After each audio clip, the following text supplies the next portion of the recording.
Selamat datang di channel Novel Official. Sebelum kalian mendengarkan novel Pesona Pujaan Hati, jangan lupa like, share, and subscribe. Kalau tidak kusentil jantung kalian. Hehehehe. Tanpa lama-lama lagi langsung saja kita masuk di alur cerita novelnya. Bab 3661. Jaringan intelijen Porter dengan cepat membuat Charlie kagum. Ketika Porter mencari informasi pil peremajaan di jaringan intelijen, dia segera menemukan beberapa informasi intelijen yang dijual secara anonim. Dia membeli semua informasi dan meneruskannya ke Charlie. Charlie dengan hati-hati memilah kumpulan informasi intelijen yang terkait dengan pil peremajaan ini, dan menemukan bahwa informasi tersebut tidak memiliki banyak kandungan emas.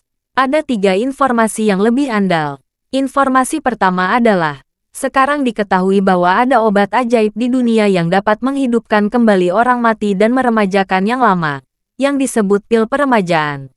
Ratu Eropa Utara dapat pulih dari penyakit itu karena obat ini. Obat ini dari Tiongkok, sangat misterius. Yang kedua adalah, guru Feng Shui Tiongkok Amerika yang terkenal Chandler Leonard secara pribadi mengakui bahwa dia masih kuat hari ini adalah karena dia meminum obat oriental misterius yang disebut pil peremajaan. Obat ini dapat membuat orang hidup 10 hingga 20 tahun. Dan sekarang banyak orang Cina kaya akan pindah. Dan bahkan beberapa penduduk asli Amerika yang kaya merasa skeptis. Informasi ketiga adalah, banyak keluarga kerajaan di Eropa menanyakan informasi pil peremajaan, termasuk keluarga kerajaan Inggris. Dikatakan bahwa putra mahkota, Pangeran Philip, menghadiri upacara penobatan Helena di Eropa Utara dan mendengar cerita Ratu Nordik tentang pil peremajaan. Setelah dia kembali ke Inggris, dia tidak memberitahu Ratu tentang hal itu, dan Ratu sangat tidak puas dengan Duke Philip ketika dia mengetahuinya dari sumber lain. Sekarang dia berencana menemukan ini obat ajaib dengan biaya berapapun. Informasi pertama dan kedua membuktikan bahwa Nenek Helena dan Chandler Leonard memang mempromosikan pil peremajaan. Informasi ketiga sedikit lebih halus. Putra mahkota tidak memberitahu Ratu tentang pil peremajaan. Agaknya, dia tidak ingin Ratu mengetahui keberadaan obat ini. Namun, Charlie berpikir bahwa putra mahkota mungkin berpikir terlalu banyak. Karena meskipun keluarga kerajaan Inggris cukup kaya, mereka tidak seberapa dibandingkan dengan orang-orang kaya yang bernilai ratusan miliar dolar. Bahkan jika mereka memiliki kekuatan untuk mencapai persyaratan minimum pelelangan, mereka tidak dapat lepas dari nasib berlari bersama. Setelah membaca pesan-pesan ini, Charlie menelepon Porter dan bertanya, "Porter, berapa biaya yang kamu keluarkan untuk semua informasi ini?" Porter berkata, "Sekitar 100.000 dolar. Charlie bertanya sambil tersenyum, "Mengapa informasi tentang pil pemulihan sekarang berharga 500.000 dolar AS? Tetapi 3 informasi tentang pil Huichun hanya dijual seharga 100.000. Porter menjelaskan, "Tuan Wade, nilai psikologis penyedia informasi terkait dengan pengaruh informasi. Sekarang pil pemulihan sangat populer. Setelah Mayo Center merilis informasi, pil pemulihan Jiuxuan segera diketahui oleh semua orang di seluruh dunia. Kita tidak tahu ada berapa banyak negara dan berapa banyak perusahaan farmasi yang mendambakan obat ini. Sehingga harga psikologis penyedia intelijen menjadi tinggi." Charlie tersenyum dan berkata, "Untuk saat ini, pil peremajaan teraniaya." Charlie bertanya lagi, "Ngomong-ngomong, apakah ada informasi terkait saya di jaringan intelijen kamu?" Porter menjawab, "Sebelum bawahan naik ke Gunung Winteri, saya tidak tahu keberadaan Anda. Setelah turun dari Gunung Winteri, saya tidak berani menanyakan tentang informasi yang berkaitan dengan Anda. Dan sejujurnya, jaringan intelijen kami tidak terlalu hebat. Karena perlu memastikan keamanannya, kami tidak bisa menyebarkannya ke seluruh dunia. Kami hanya bisa mengembangkan informan sedikit demi sedikit seperti jaringan intelijen bawah tanah. Oleh karena itu, sejauh ini, tidak banyak orang yang mengetahuinya. Selain itu, informan yang memberikan intelijen untuk itu pada dasarnya ada di Amerika Serikat. Selain Amerika Serikat, ada beberapa di Timur Tengah, dan daerah yang tersisa sangat sedikit. Kalaupun ada yang mengunggah informasi dari daerah lain, tetapi karena tidak ada hubungan langsung dengan kami tidak akan membelinya. Dan setelah pengunggah menemukan bahwa informasi dari daerah lain tidak dapat dijual di sini, dia tidak akan menjualnya lagi. Karena alasan ini, sangat sedikit informasi terkait China di jaringan intelijen. Sebelum saya pergi ke Gunung Winteri, saya mencari informasi terkait keluarga Wade, dan tidak ada yang relevan. Charlie tidak bisa menahan napas.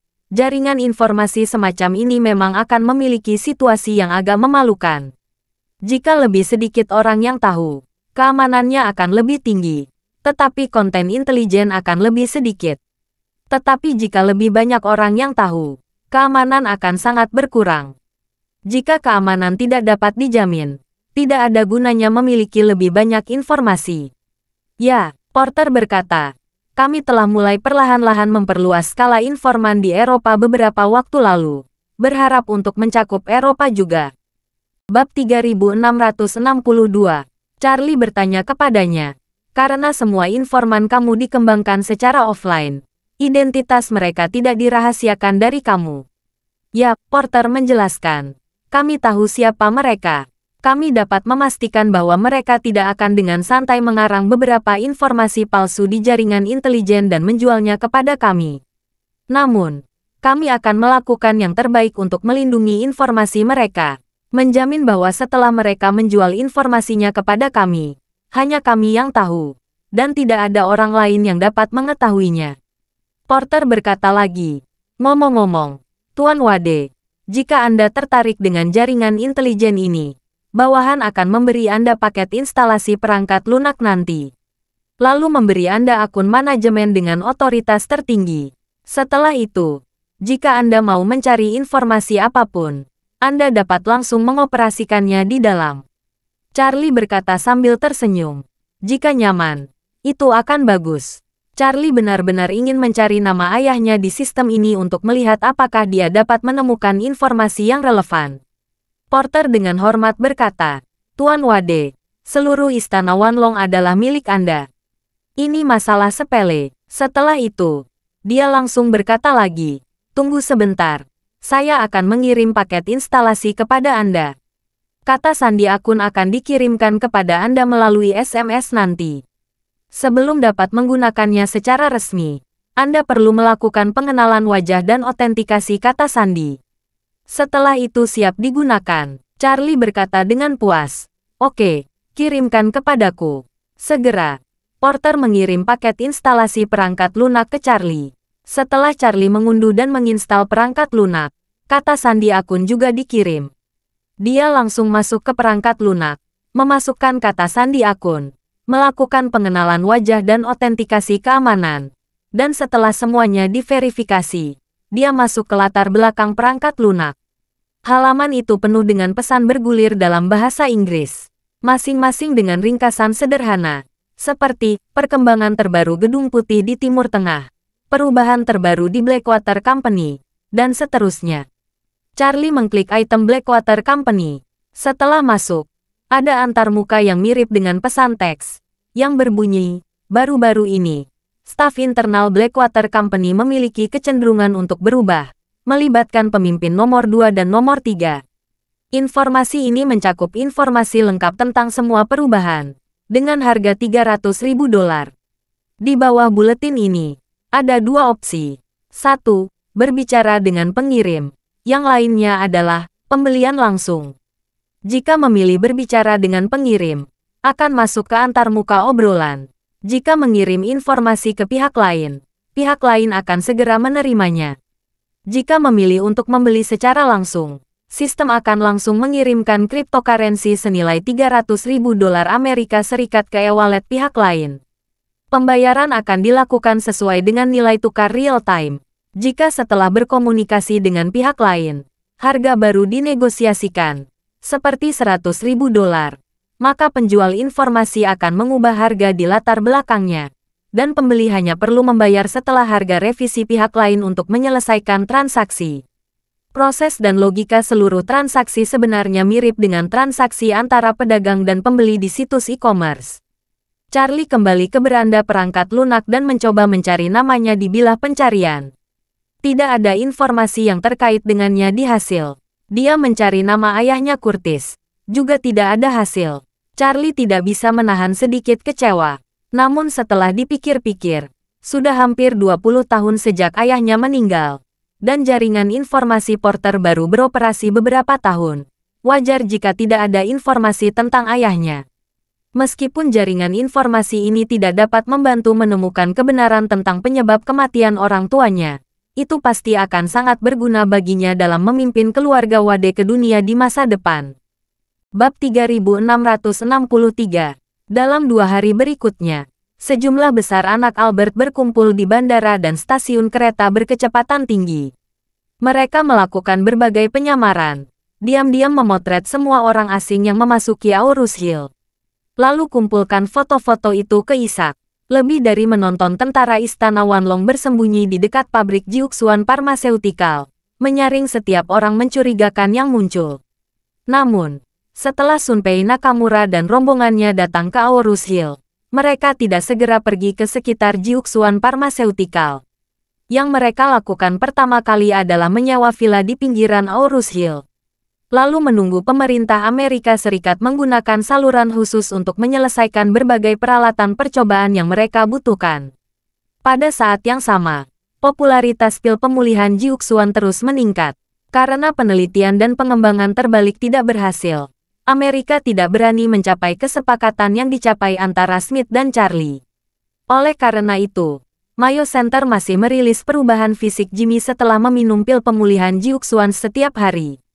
Selain itu, setelah nama dan identitas 4 pasien lain yang menerima pil pemulihan Jiuxuan dirahasiakan, proses pengobatan dan hasilnya juga diumumkan. Keempat pasien kanker stadium akhir ini, setelah menerima pil pemulihan Jiuxuan, kondisi fisik mereka terus membaik dan tanda-tanda vital mereka terus stabil. Pada saat yang sama, Jiuxuan Pharmaceutical juga telah membuka aplikasi pengujian obat gratis di Tiongkok. Jumlah pengujian obat gratis di China kali ini untuk 100 orang. Sedangkan FDA menghabiskan 100 juta dolar AS untuk mendapatkan hanya 20 kotak pil pemulihan Jiuxuan. Kali ini, Jiuxuan Pharmaceuticals benar-benar mengeluarkan lebih dari 600 kotak untuk mempromosikan uji coba obat gratis di China. Begitu berita ini keluar, masyarakat di seluruh negeri langsung menyukai Jiuxuan Pharmaceuticals. Persyaratan Jiuxuan Pharmaceutical kali ini sangat jelas. Hanya pasien yang memenuhi definisi klinis stadium akhir yang dapat mengajukan permohonan percobaan obat. Cara memilih 100 orang ini memerlukan poin kebijakan yang sangat detail dan lengkap. Kebijakan poin ini ditentukan oleh beberapa faktor, meliputi latar belakang pendidikan pasien, status pasien apakah memiliki catatan kriminal, keadaan ekonomi keluarga pasien, status anggota keluarga pasien, dan lainnya. Semuanya memiliki pengaruh besar yang berdampak pada poin. Secara teoritis, mereka yang berpendidikan tinggi, berkualitas tinggi, tidak memiliki catatan kriminal, sangat berharap. Tetapi latar belakang keluarga miskin, pasien muda dan setengah baya, pasien tua dan muda, adalah yang paling mungkin dipilih. Charlie juga sangat menyadari pemilihan seperti ini mungkin tidak 100% adil. Berpendidikan tinggi, berkualitas tinggi, dan tidak ada catatan kriminal, semua orang bisa mengerti. Bagaimanapun, orang seperti itu memiliki kontribusi dan nilai yang lebih besar bagi masyarakat, dan dari perspektif moralitas tradisional Tiongkok, paling masuk akal bagi orang baik untuk hidup panjang. Yang membuat diskusi sosial semakin intens adalah mengapa orang-orang dari keluarga miskin diprioritaskan. Banyak orang bertanya di media sosial, apakah orang dari keluarga kaya tidak memiliki peluang untuk bertahan hidup? Untuk menjawab pertanyaan ini, Charlie menulis sebuah paragraf dan meminta Liam untuk mempublikasikannya di akun Weibo resmi Jiuxuan Pharmaceutical. Bagian ini berbunyi, pasien kanker terminal stadion, dengan kondisi ekonomi yang baik, mungkin telah menghabiskan waktu 10 tahun sejak diagnosis penyakit hingga perkembangan terminal stadion. Di stadion akhir, mungkin hanya memakan waktu setengah tahun. Dengan kata lain, pasien dengan kondisi keuangan yang lebih baik telah berjuang untuk bertahan hidup lebih lama untuk diri mereka sendiri sebelumnya. Jadi, kami berharap kesempatan terbatas ini diberikan kepada pasien dari keluarga miskin. sehingga mereka dapat hidup lebih lama dan memungkinkan mereka menanggung lebih banyak beban untuk keluarganya. Setelah pernyataan ini dibuat, diskusi tentang mengapa orang kaya tidak dapat berpartisipasi dalam uji coba pil pemulihan Jiuxuan akhirnya diselesaikan. Untuk memastikan pasien yang lolos pemeriksaan tidak lagi hadir, Charlie meminta Liam untuk menyelesaikan semua pemeriksaan dalam waktu seminggu. Juga meminta pengumuman daftar besarnya. Setelah seminggu, 100 pasien terpilih mulai meminum pil pemulihan Jiuxuan. Segera setelah itu, Teluk Aden yang sempat bergolak beberapa saat tiba-tiba menyampaikan berita besar lainnya. Bab 3664. Beberapa pasukan perompak di Teluk Aden dimobilisasi kapal serempak, membajak 6 kargo pada siang hari itu. Berita itu mengejutkan seluruh dunia, termasuk Charlie yang sedang berada di China, langsung mendapat notifikasi dari media berita besar. Para perompak di Teluk Aden membajak kapal kargo dengan cara yang sangat sederhana dan kasar. Tidak lebih dari mengejar kapal kargo yang bergerak lambat dengan speedboat, menggunakan berbagai senjata untuk mencegah lawan melawan. Lalu naik kapal untuk mengendalikan semua kapal awak, dan kemudian membawa kapal ke base camp mereka. Lalu menunggu pemilik kapal mengirim uang untuk menebus awak kapal. Kali ini, ketika mereka membajak beberapa kapal lain, semuanya dilawan oleh personel keamanan internasional, dan kedua belah pihak menjadi korban. Namun, proses pembajakan kapal Singlong sangat mulus, karena hampir tidak ada perlawanan dari kapal Singlong selama seluruh proses. Tidak lebih dari beberapa anggota kru yang menyemprotkan jet air bertekanan tinggi. Setelah perompak menembakkan ancaman, para kru sangat ketakutan. Bahkan senjata air bertekanan tinggi berhenti. Setelah itu, para perompak berhasil menaiki kapal barang, dan senang mengetahui bahwa pemilik kapal Singlong terlalu pelit. Tidak mempekerjakan petugas keamanan untuk kapal tersebut. Jadi, dengan senang hati, mereka menguasai puluhan kapal awak di seluruh kapal. Segera setelah itu, kapal Singlong mulai mengubah jalurnya dan menuju ke base camp mereka. Begitu kapal Singlong berbalik, para perompak tidak sabar untuk melaporkan pembajakan yang berhasil kepada pemimpin mereka. Ketika pemimpin mendengar bahwa dia berhasil menggerakkan sebuah kapal barang dengan hampir 20.000 kontainer, dia tentu saja sangat senang, mengira dia telah menangkap ikan besar. Oleh karena itu, dia segera merilis pesan ke dunia luar kapal, mengklaim bahwa dia telah membajak Singlong. Dia menelepon pemilik Singlong, menuntut agar membayar uang tebusan sebesar 10 juta dolar AS. Mereka tidak tahu siapa pemilik kapal Singlong itu. Namun menurut pengalaman mereka, selama mereka mengumumkan informasi kapal tersebut ke dunia luar, pemilik kapal akan mendatangi mereka tanpa henti.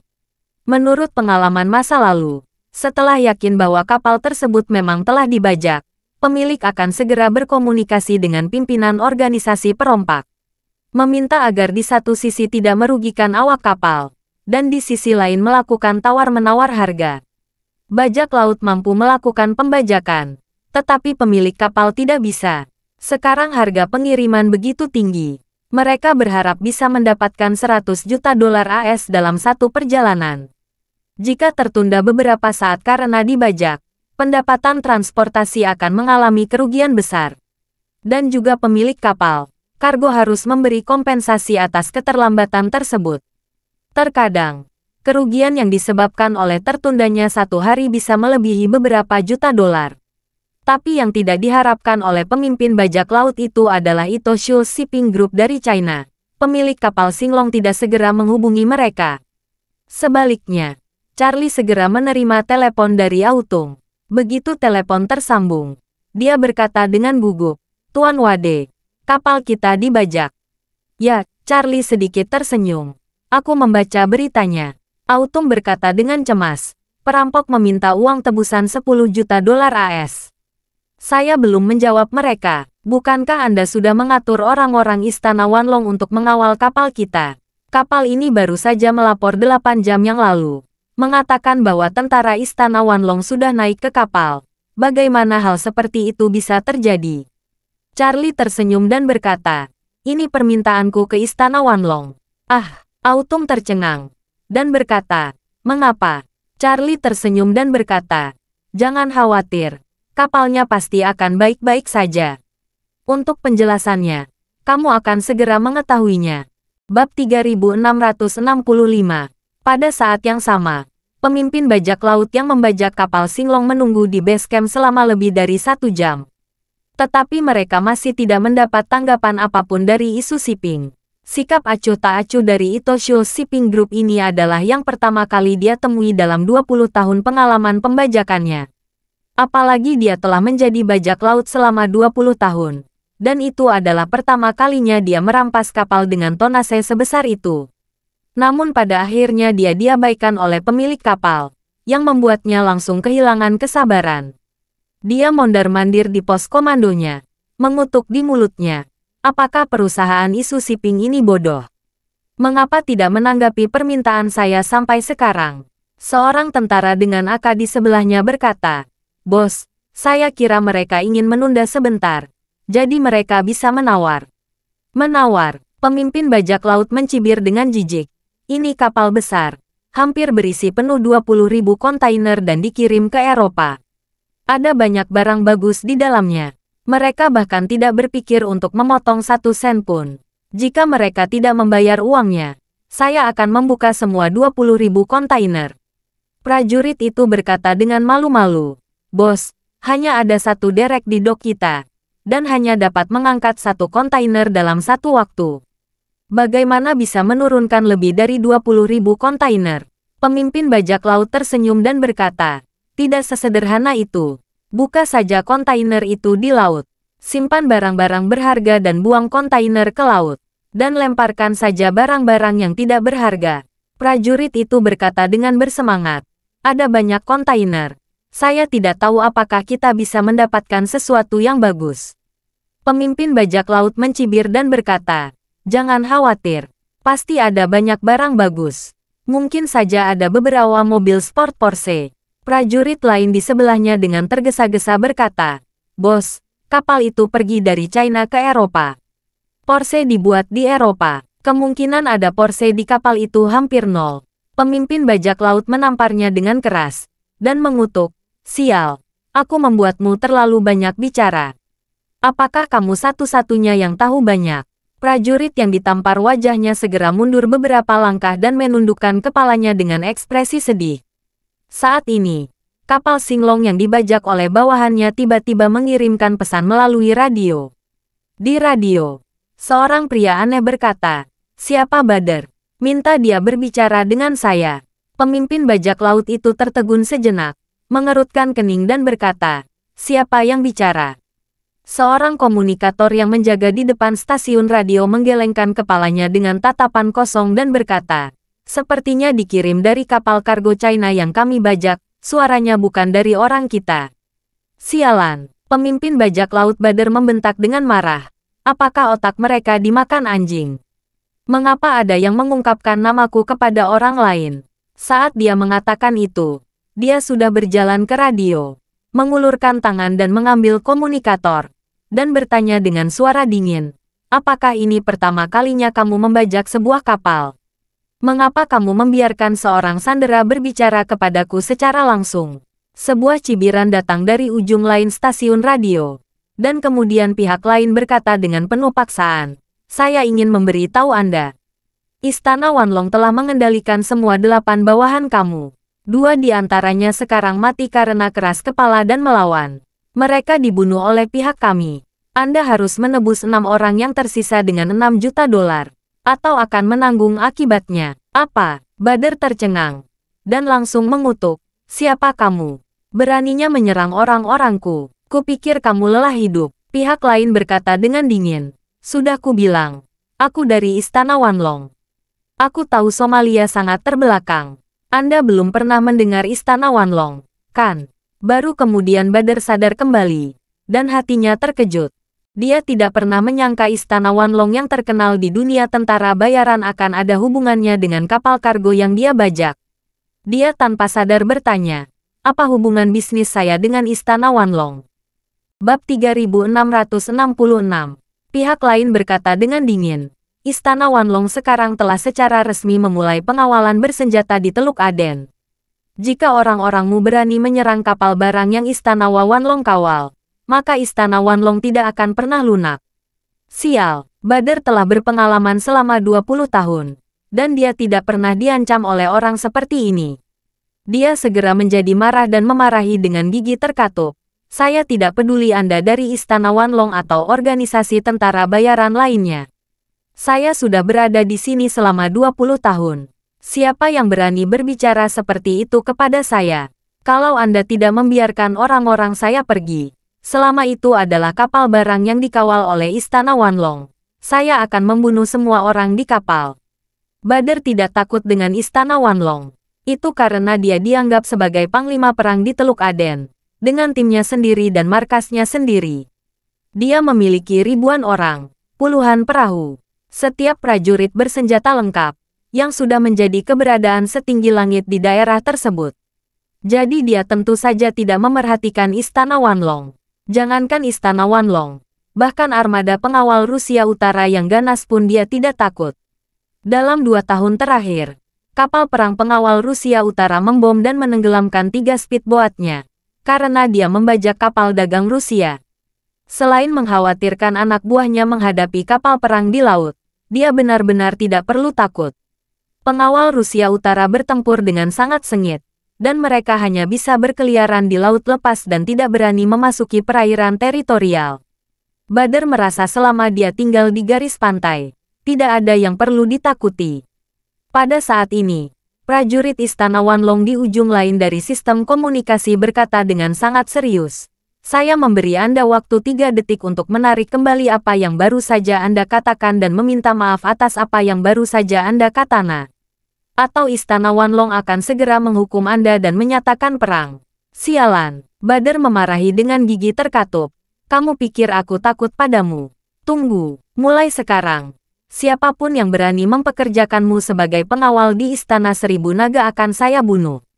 Aku akan pergi untuk bercinta denganmu di Teluk Aden jika kalian berani muncul di Teluk Aden. Aku akan membunuh kalian semua." "Oke," prajurit Istana Wanlong berkata dengan ringan. "Anda akan membayar untuk apa yang baru saja Anda katakan." Setelah itu, dia langsung menutup telepon. Mata Badr merah karena marah, dan dia mengepalkan tinjunya dan mengutuk. "Sial. Tentara bayaran berani berteriak padaku. Di tempat lain, kamu mungkin ditakuti. Tapi di Teluk Aden, kamu tidak dihitung."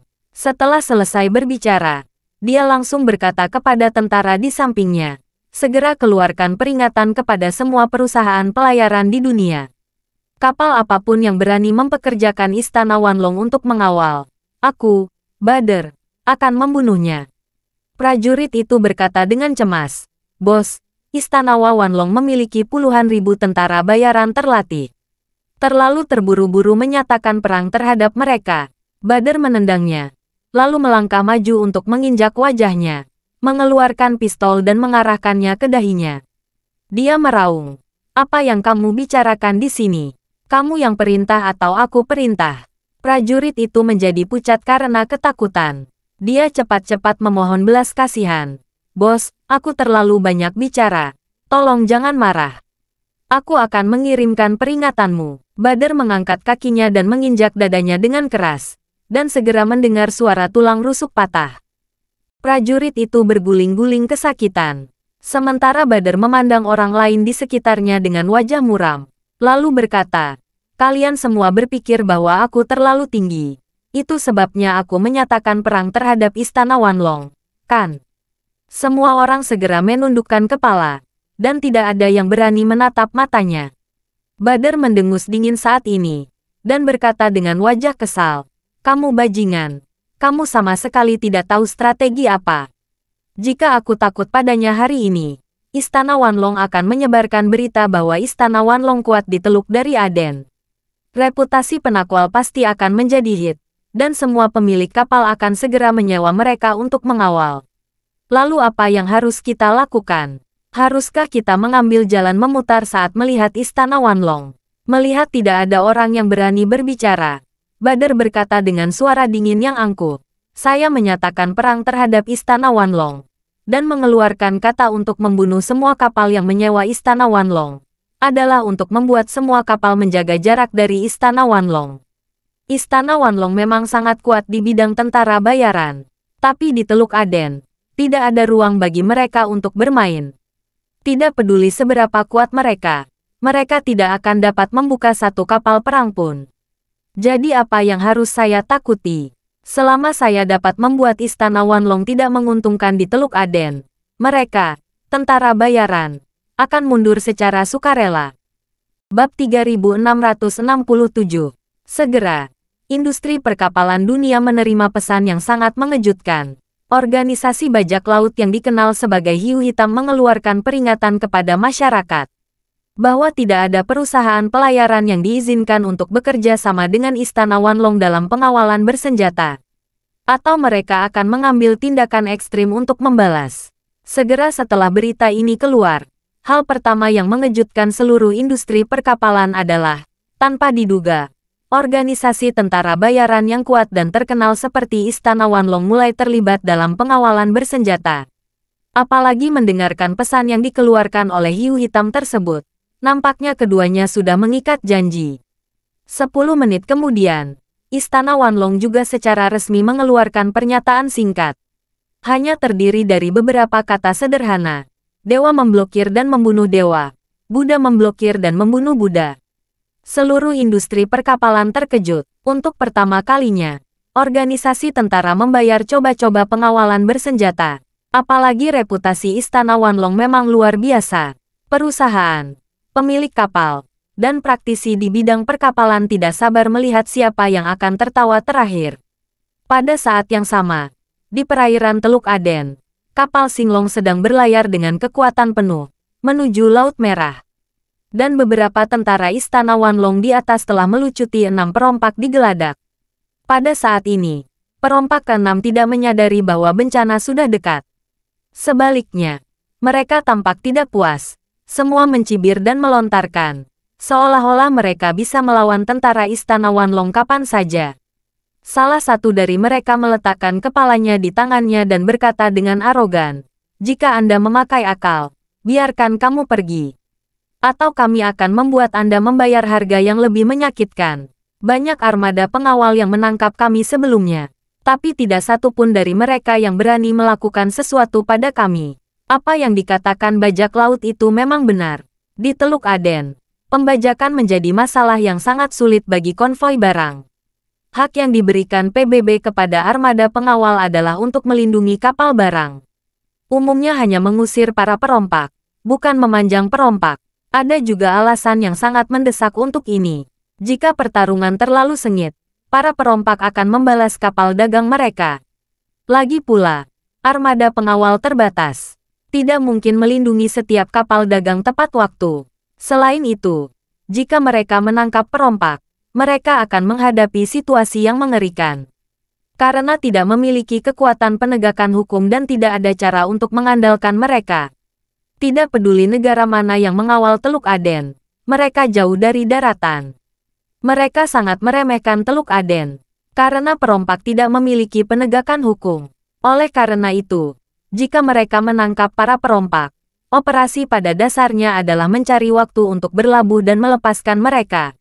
Justru karena inilah para perompak ini merasa percaya diri dan tidak khawatir tentang apa yang akan dilakukan tentara Istana Wanlong terhadap mereka.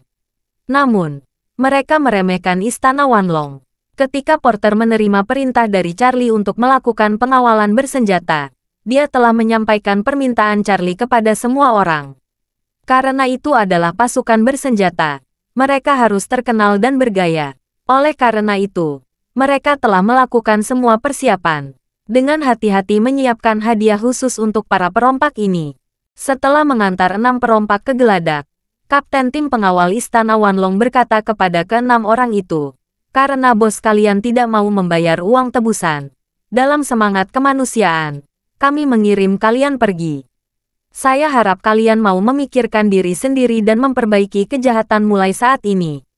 Bajak laut yang mengancam Istana Wanlong sebelumnya segera tertawa bahak, lalu berkata dengan mengejek, "Saya pikir Anda memiliki beberapa kemampuan luar biasa. Mengapa tidak membiarkan kami pergi dengan baik?" Bab 3668.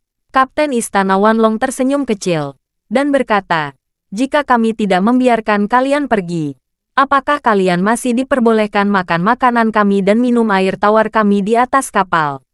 Saya beritahu kalian, bahkan jika kami memberi makan persediaan kami kepada anjing, kami tidak akan memberi persediaan kami untuk makan kalian. Saat dia berbicara, dia menyapa salah satu anak buahnya di sekitarnya. Turunkan sekoci dan suruh mereka turun. Beberapa perompak saling melirik dengan ekspresi puas diri. Dalam pandangan mereka, mereka bukan hanya menguasai Teluk Aden, tetapi juga memiliki aura yang tidak bisa diganggu oleh siapapun. Setiap kali mereka keluar untuk memperebutkan kapal dagang, mereka akan dikembalikan jika gagal, dan menukarnya dengan uang jika mereka berhasil. Bahkan jika mereka tertangkap, pihak lain akan melepaskan mereka. Aura yang hampir tak terpecahkan ini membuat mereka mencapai keseimbangan dan lebih mengembang. Saat ini, derek di samping kapal segera dipasang sekoci gantung di sisi kapal. Kapten Istana Wanlong berkata kepada keenam orang itu, "Keluar dari sini." Keenamnya melengkungkan bibir dan menaiki perahu satu persatu. Keenam perompak menghela napas lega ketika mereka naik ke kapal. Mereka melihat ekspresi orang-orang di Istana Wanlong dengan sedikit kesuraman dan permusuhan, seolah-olah mereka masih sangat tidak puas. Ide mereka saat ini sangat sederhana. Setelah turun dari kapal, mereka akan segera mengemudikan sekoci ini, segera kembali ke markas mereka, dan menunggu comeback berikutnya. Saat ditangkap, mereka tidak peduli sama sekali. Siapa yang belum pernah ditangkap sebagai bajak laut di Teluk Aden? Hanya saja setiap kali ditangkap, mereka akan dibiarkan utuh. Kapten tim Istana Wanlong memandang mereka dan berkata dengan tenang, "Saya sebenarnya ingin menghukum kalian. Tetapi karena kemanusiaan, saya akan tetap membiarkan kalian hidup." Ketika dia baru saja mengatakan ini, para perompak semua mencibir tinggi-tinggi, dengan jijik dan kesal di wajah mereka. Setiap kali mereka ditangkap dan kemudian dibebaskan, pihak lain akan mengatakan hal yang hampir sama. Mereka sudah lama mengabaikannya. Dalam pandangan mereka, orang-orang ini tidak berani membunuh mereka karena takut akan pembalasan dari organisasi perompak mereka. Dengan kata lain, mereka berpura-pura membiarkan mereka pergi meski takut, yang membuat mereka sangat benci. Tetapi pada saat ini, Kapten tim Istana Wanlong tersenyum aneh, dan berkata, menggunakan pepatah Cina kuno, "Kita tidak saling mengenal. Sebelum kalian pergi, saya akan mengirim kalian dengan senjata. Ini perayaan. Tembak senjata untuk merayakannya." Beberapa perompak saling memandang dengan cemas, tidak mengerti apa maksud pihak lain dengan menembakkan senjata untuk merayakannya. Sepertinya tidak ada aturan seperti itu di bidang bajak laut. Dan pada saat ini, pemimpin tim Istana Wanlong mengangkat senapan serbu di tangannya dan melepaskan lebih dari 20 tembakan ke sekoci.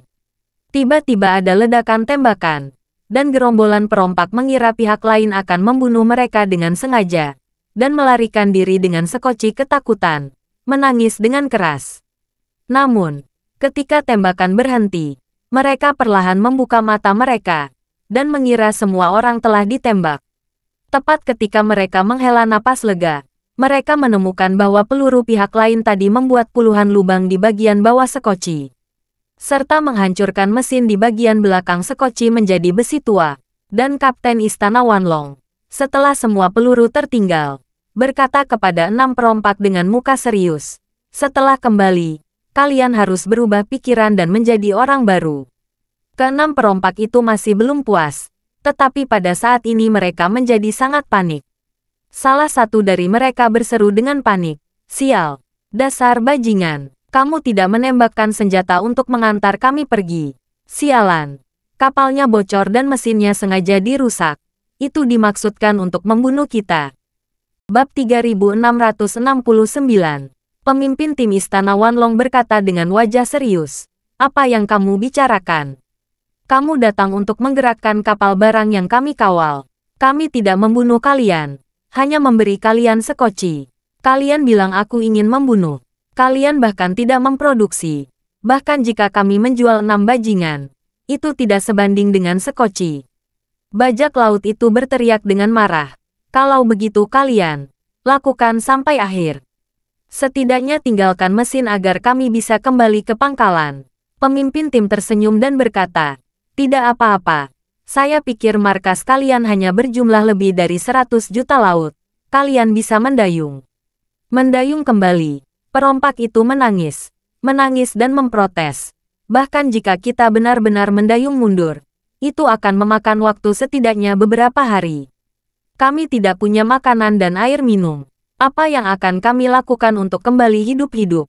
Pemimpin tim bertanya dengan heran. "Bukankah kalian perompak? Perompak takut tidak ada makanan dan air minum di laut. Ada begitu banyak kapal dagang di Teluk Aden. Ambil satu yang kalian butuhkan." Mendengar ini, bajak laut itu tampak putus asa. Senjata mereka semua disita. Bahkan tidak ada kapal seutas tali yang bisa mengumpulkan barang. Tidak masalah menaiki sekoci yang tidak memiliki mesin, tapi sekoci ini penuh lubang. Dalam hal ini, apalagi membajak kapal barang, bahkan jika kapal barang lewat, akan menimbulkan gelombang besar yang bisa membuat mereka terbalik. Saat ini, ketua tim Istana Wanlong berkata, "Oke, jangan berlarut-larut, sudah waktunya berangkat." Saat dia berbicara, dia memerintahkan kepada bawahannya, "Luncurkan sekoci." Bawahan segera memulai pengangkatan, dan sekoci mulai turun perlahan dari sisi kapal. Para perompak itu tidak memiliki postur arogan asli saat ini. Mereka semua menangis, seolah-olah akan mati. Melihat sekoci terus-menerus diturunkan, pemimpin itu berteriak ngeri, "Saudara, beri kami air minum, kalau tidak, kami benar-benar tidak akan bisa selamat." Kapten tim bersandar di pagar kapal, dan berkata sambil tersenyum, "Saya pikir lebih realistis kalau kalian berdoa kepada Tuhan agar turun hujan." Pria itu memandang langit di sekelilingnya, dan langit di atas seluruh Teluk Aden bisa dikatakan bersih dengan langit biru dan tidak berawan. Menurut situasi ini, mungkin tidak ada hujan dalam seminggu. Pada saat ini, tim pemimpin mengeluarkan pistol dari pinggangnya, dan bahkan melepaskan beberapa tembakan, mengenai tali yang tergantung di sekoci dengan sangat presisi. Segera setelah itu, talinya putus, dan seluruh sekoci tiba-tiba jatuh dari sisi kapal setinggi beberapa meter dan menabrak laut. Diiringi melontarkan gila ke-6 orang itu, seluruh sekoci terbanting ke laut dengan keras, dan lubang peluru yang telah ditembakkan oleh pistol sebelumnya menyemburkan udara lurus karena tekanan. Ke-6 orang ini terjatuh, bahkan ada yang jatuh ke laut. Pada saat yang sama, ketika kapal raksasa itu bergerak maju, mendorong gelombang tinggi di kedua sisi, mendorong mereka dan perahunya menjauh. Setelah mati lemas menstabilkan lambung, mereka mulai menuangkan air dengan tangan mereka. Beberapa orang bahkan menggunakan tangan dan kaki mereka bersama-sama, mencoba memblokir lebih dari 20 lubang peluru di bagian bawah perahu. Pada saat ini, Kapten Istana Wanlong memikirkan sesuatu dan bertanya kepada bawahannya, "Oh, ngomong-ngomong, apakah ada jaket pelampung di kapal?" Pihak lain menjawab, "Jangan khawatir Kapten, ada jaket pelampung, tapi kami sudah menusuknya. Mereka tidak akan bisa menikmatinya." Saat dia mengatakan itu, pihak lain berkata, "Kami juga sudah mengganti air minum kemasan dengan air laut. Sedangkan untuk biskuit terkompresi, kami sisakan sebagian untuk mereka.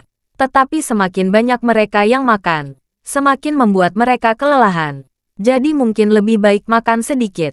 Kapten mengacungkan jempol dan dengan tulus memuji, "Kerja bagus." Benar saja, orang-orang di sekoci melihat bahwa tidak ada harapan untuk menyumbat kebocoran. Pemimpin perompak segera berteriak, "Cari kotak darurat. Pasti ada kotak darurat di sekoci ini. Mungkin ada penyelamat, makanan, dan udara." Sekelompok orang segera menemukan kotak darurat yang tersembunyi di bawah dek dari buritan sekoci. Kemudian mereka melemparkan harapan, dan menemukan isinya dalam botol air, menerbitkan biskuit terkompresi, dan beberapa jaket pelampung yang tidak mengembang. Melihat perbekalan ini, orang-orang ini sangat gembira. Bab 3670. Pertama-tama, mereka mengambil jaket pelampung, lalu segera memakainya, dan mulai meniupkan peniup udara di bahu. Namun meniupnya, jaket pelampung di tubuh mereka tidak mengembang sama sekali. Hanya ada lapisan tipis rompi plastik yang menempel di tubuh mereka. Sementara semua orang saling memandang, Seseorang mengumpat dengan putus asa. Sial, semua jaket pelampung robek. Udara bocor kemana-mana. Pemimpinnya segera pingsan. Tampaknya bajingan ini sudah merencanakannya. Saat dia mengatakan itu, dia melihat botolan dan biskuit terkompresi. Dan berkata dengan emosi, orang-orang itu masih memiliki hati nurani terakhir. Mereka meninggalkan makanan dan air minum untuk kita. Hemat sedikit. Mungkin kita bisa kembali hidup-hidup. Lalu dia mengambil keinginan udara untuk diminum. Memutarnya dengan ringan. Dan menemukan bahwa tidak ada perasaan meredam sama sekali. Dan jantungnya berdetak kencang. Setelah dengan hati-hati menyesap mulut, dia segera melemparkan air ke laut. Mengeluarkan dan mengumpat pada saat yang sama. Bah bah bah, persetan. Ternyata udara laut, monster macam apa orang-orang ini. Yang lain tidak percaya pada kejahatan. Jadi mereka segera membuka semua udara yang tersisa dan kliknya satu persatu. Tidak masalah jika mereka yakin. Semua orang bahkan lebih putus asa. Karena air yang tersisa juga penuh dengan rasa asin. Beberapa orang sangat marah dan terus mengumpat di mulut mereka. Pada saat ini, mereka melihat ke bawah dan menemukan bahwa sejumlah besar air laut telah masuk ke dalam kabin. Jika ini terus berlanjut, Sekoci pasti akan tenggelam. Oleh karena itu, mereka hanya bisa mematikan air di kabin ke laut dengan tangan mereka. Bajak laut yang memimpin. Pada saat ini, bukanlah bajak laut yang seharusnya. Dia menuangkan air dengan putus asa, menangis tak terkendali, dan terus mengutuk dan mengutuk. Istana Wanlong. Geng bajingan sialan. Tidak ada semangat kemanusiaan sialan sama sekali. Apakah mereka tidak tahu bajak laut juga manusia? Bajak laut juga memiliki hak asasi manusia. Seorang bajak laut berseru. Semuanya, cepatlah, atau Sekoci akan tenggelam. Pada saat ini, kapal Singlong sudah semakin jauh. Pada awalnya, semua orang masih bisa melihat aksi beberapa perompak yang menuangkan air dari Sekoci. Tetapi ketika jarak semakin jauh, Sekoci menghilang di permukaan laut. Pada saat ini, Kapten Istana Wanlong memerintahkan bawahannya di bawahnya. Kirim video yang baru saja kamu rekam ke media sosial. Baik, Kapten. Segera. Sebuah video menjadi viral di situs video di seluruh dunia. Video tersebut dirilis oleh Istana Wanlong, yang merekam seluruh proses pembuangan untuk perompak oleh Istana Wanlong. Kurang dari 1 jam setelah video diposting, lebih dari 100 juta netizen telah menontonnya. Dan sudah mendapat jutaan like dan ratusan ribu komentar. Meskipun tindakan Istana Wanlong agak kejam, bahkan bercampur dengan humor hitam, kebanyakan netizen di seluruh dunia sangat memuji tindakan mereka. Kecuali beberapa orang suci yang memprotes praktik tidak manusiawi Istana Wanlong di komentar. Kelompok perompak ini telah melakukan banyak kejahatan. Membajak kapal dagang dari seluruh dunia sepanjang tahun, dan sikap mereka sangat arogan. Mereka telah lama menjadi musuh publik dalam skala global. Namun, karena beberapa alasan khusus, belum ada yang mampu membayarnya dalam arti sebenarnya. Di antaranya, alasan politik memberikan sebagian besar. Namun, ini bukan masalah bagi Istana Wanlong. Karena Istana Wanlong adalah organisasi tentara bayaran. Hukum internasional tidak dapat membatasi mereka. Terus terang, organisasi tentara bayaran dan organisasi bajak laut adalah tipuan kejahatan di arena internasional. Kontes antara dua penjahat gila adalah konfrontasi yang membumi. Terima kasih sudah mendengarkan cerita novel Pesona Pujaan Hati. Sampai jumpa di novel selanjutnya.